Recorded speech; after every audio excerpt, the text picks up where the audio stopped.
Halo guys, welcome back to my channel. Kepada yang baru, saya merupakan Gary Darwis ataupun nama sebenar adalah Gunawan Darwis. Okay, so hari ini kita akan mengetengahkan merupakan serial killer yang terhebat berlaku dekat luar negara. Sejak akhir-akhir ini diacu dengan berita-berita yang tidak menggembirakan. Seorang bayi perempuan yang masih bertali pusat ditemui dalam kotak di persimpangan Jalan Kabus, Jalan Bintang di Ampang, Selangor. Tentang kes pembuangan bayi ataupun kehamilan luar nikah yang dilakukan oleh remaja-remaja ini. Dan kalau diketengahkan dari segi statistik yang dikeluarkan oleh Kementerian Kesihatan Malaysia, kes remaja yang hamil luar nikah pada tahun 2018 menunjukkan sebanyak 2,873 kes pembuangan bayi. Manakala daripada statistik kes pembuangan bayi yang berlaku dekat Malaysia pada tahun 2018 menunjukkan sebanyak 128 kes pembuangan bayi yang berlaku. Dan negeri yang mencatatkan catatan tertinggi adalah Selangor dan negeri saya, Sabah. Aktiviti pembuangan bayi yang berlaku di negara kita ini sebenarnya telah berlaku sejak berpuluh-puluhan tahun. Di kawasan daerah Victoria, Britain pada tahun 1800 berlakunya aktiviti pembuangan bayi yang sangat banyak berlaku, sehinggakan munculnya seorang serial killer pembunuhan 400 ataupun lebih bayi dimatikan di Victoria, iaitu Emilia Elizabeth Dyer yang dikatakan telah membunuh beratusan bayi yang tidak berdosa. Sebelum itu, isu ini akan terbongkar sebentar lagi. Saksikan intro YouTube channel saya terlebih dahulu. Gary Benipos.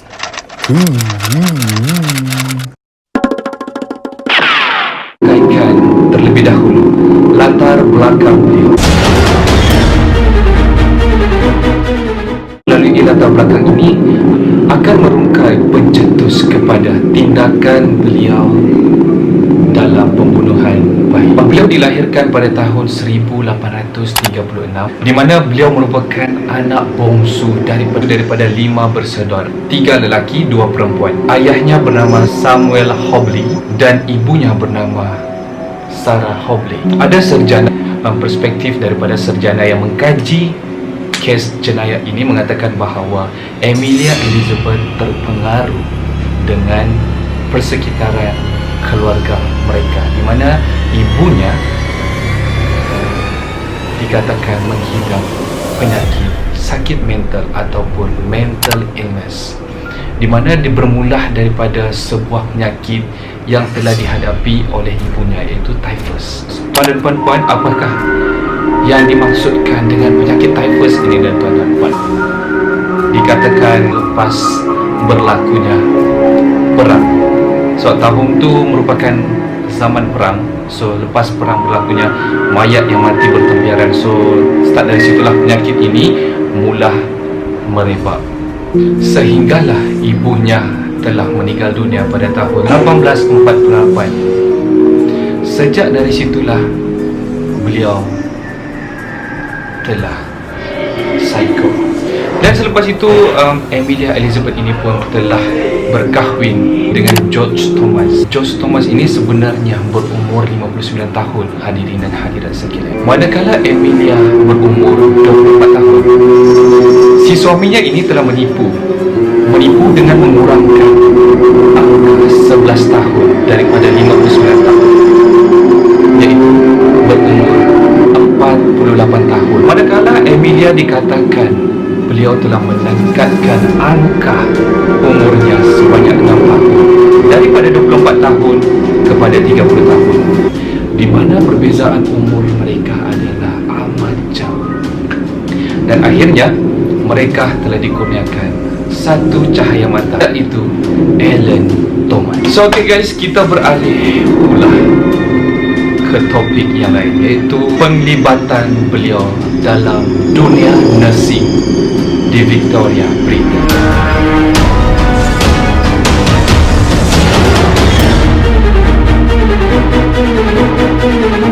Di mana di dalam dunia jururawatan ini menjadi pemangkin kepada modus operandi yang dilakukan oleh Amelia Elizabeth. Bukan Elizabeth Tan, tapi Elizabeth Tan. Setelah beliau menikah dengan suaminya, start dari situ mereka telah menghadapi masalah dari segi kewangan. So salah satu untuk mengatasi masalah kewangan dalam keluarga mereka, Amelia Elizabeth ini telah berjinak-jinak dalam dunia kejururawatan, di mana beliau telah berguru dengan seorang jururawat iaitu bernama Alan Penn. So di sinilah guys bermulanya berlakunya titik permulaan kes pembunuhan terhadap bayi telah berlaku, di mana beliau telah menjadikan rumah beliau sebagai baby farming. Apakah yang dimaksudkan dengan baby farming ini? Baby farming ini adalah merujuk kepada wanita-wanita yang hamil di luar nikah, then farming of the babies for adoption or allowing them to die. Di mana wanita-wanita muda yang hamil secara harap ini terpaksa merujuk kepada bidan-bidan yang mampu untuk melahirkan anak luar nikah mereka dengan secara haram. Dan tambah teruknya lagi guys, apabila akta ini dipanggil sebagai Poor Law Amendment Act pada tahun 1834 ini, akta ini telah dimansuhkan, di mana akta ini telah jelas menyatakan bahawa ayah kepada pelaku ibu yang hamil ini tidak perlu lagi untuk memberi nafkah kepada isteri yang hamil di luar nikah.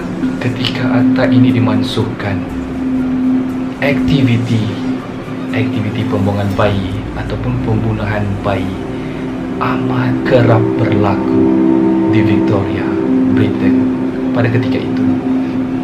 Kepada wanita-wanita muda yang hamil di luar nikah ini, mereka mencari jalan terakhir dengan merujuk kepada bidan yang mahir dalam melahirkan anak luar nikah ataupun merujuk kepada baby farming ini. Baby farming ini yang akan mengurus bayi-bayi ini dari segi penjagaan, pakaian, makanan dan sebagainya.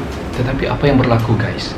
Baby farming yang dibentuk oleh Amelia ini berlaku secara kejam, di mana bayi-bayi yang telah dilahirkan ini ditinggalkan oleh ibu-ibu mereka, telah disalahgunakan oleh si Amelia ini dengan melakukan aktiviti pembunuhan setiap baby-baby yang telah lahir.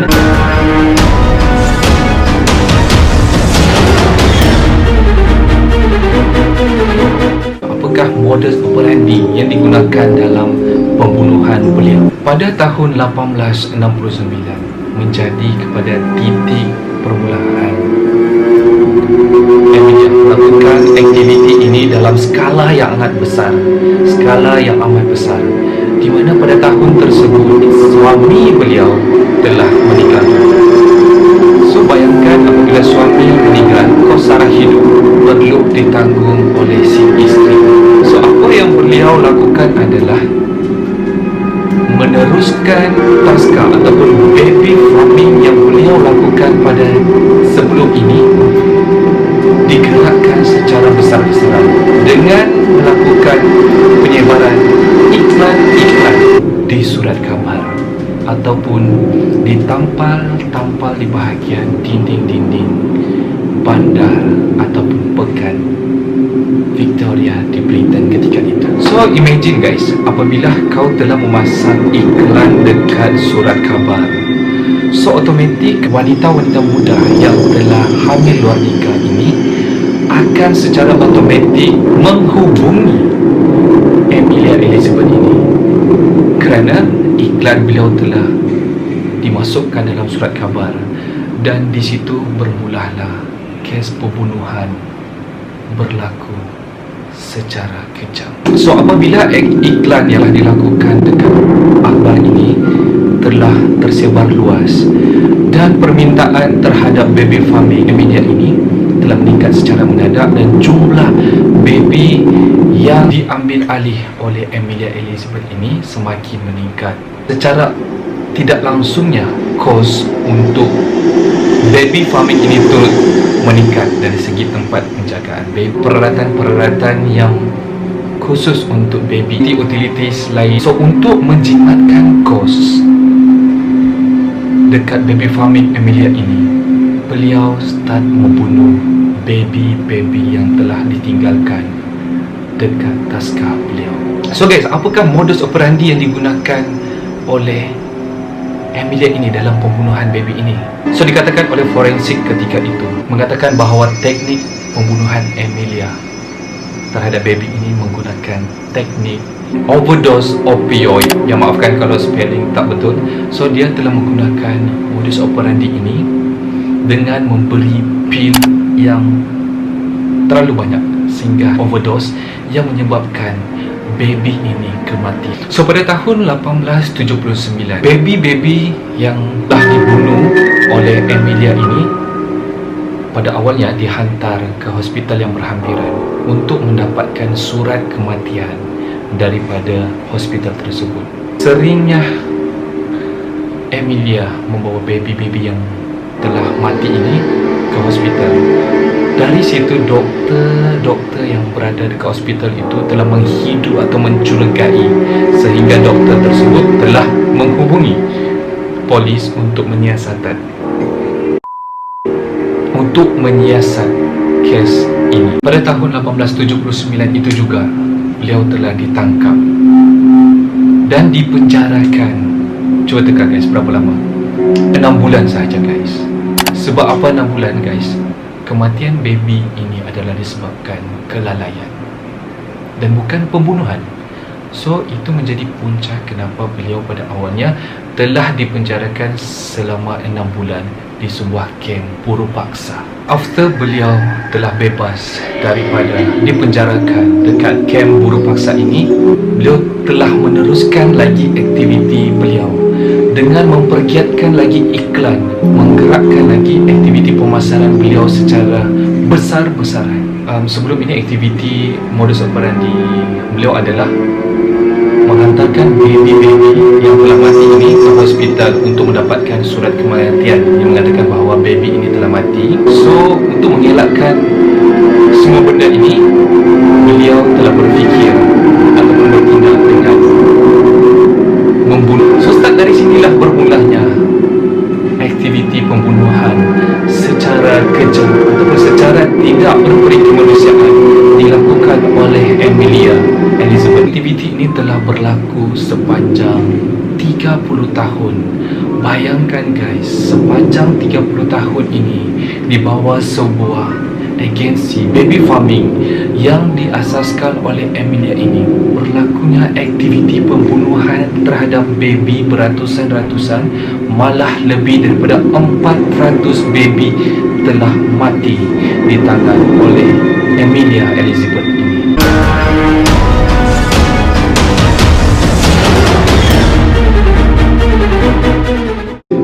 Kemuncak ataupun climax cerita ini terbongkarnya modus operandi pembunuhan Emilia Elizabeth ini berlaku pada Mac 1896, di mana kejadian ini berlaku di sebuah sungai, iaitu Sungai Thames. Maafkan sekali lagi kalau sebutan tak betul. Di Sungai Thames, di mana seorang pada ketika itu telah memancing dekat kawasan berhampiran tersebut. Dalam tempoh memancing itu, orang ini pun terlihat ataupun ternampak sebuah beg yang telah terapung di atas Sungai Thames ini. So apabila beliau telah mengangkat atau mengambil beg ini, beliau membuka beg itu dan beliau ternampak bungkusan kertas dekat dalam tersebut, di mana di dalam bungkusan itu telah disaluti ada insan yang mulia, iaitu baby. Orang ini telah menghantarkan ke balai polis untuk diambil siasatan. So yang malangnya guys, mungkin Amelia Elizabeth ini tak peka, di mana dalam kertas tersebut terpampangnya alamat, di mana alamat ini menunjukkan jelas alamat Amelia Elizabeth. Bayangkan guys. Dan benarlah kata pepatah, sepandai-pandai tupai melompat, akhirnya jatuh juga ke tanah guys.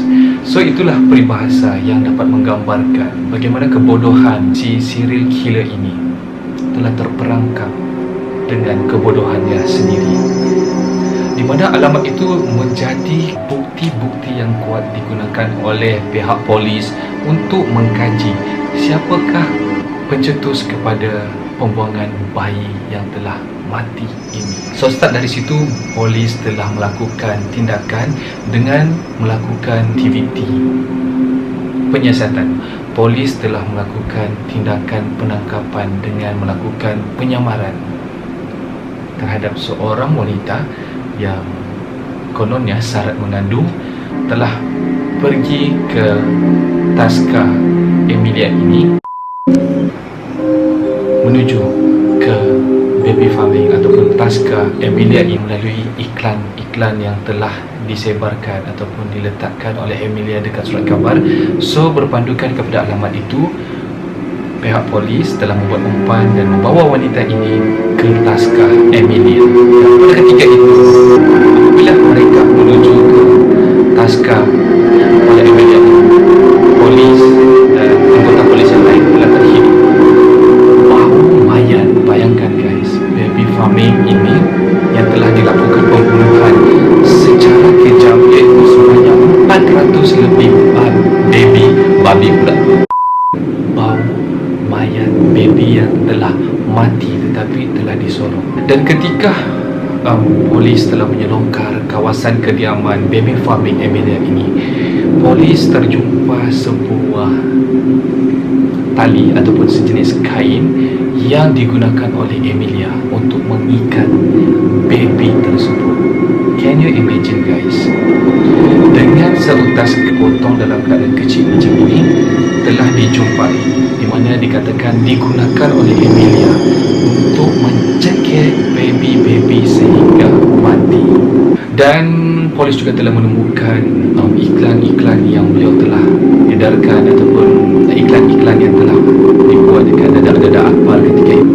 Surat-surat daripada ibu-ibu yang telah meletakkan baby ini dekat Tasca beliau tetapi tidak dibalas, dan juga alat-alat tumpul yang telah digunakan oleh Emilia ini untuk melakukan aktiviti jahat.